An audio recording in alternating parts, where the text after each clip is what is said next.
We'll guide you through how to use the Stripe virtual terminal. If you find this helpful, consider subscribing and liking the video. First, go to the Stripe dashboard by logging into your Stripe account on your desktop. Once you're in, look for the Payments section on the left-hand side of the dashboard. Click on that, and you'll see a virtual terminal option appear towards the top right of the page.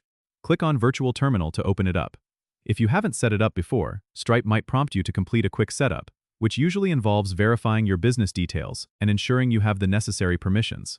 Once that's done, you'll see a form where you can enter the payment details. Start by entering the customer's card information, including the card number, expiration date, and CVC code. You can also enter any additional information such as the customer's email address and a description of the transaction to keep your records organized. Next, enter the amount you want to charge, making sure to select the correct currency if you deal with multiple currencies.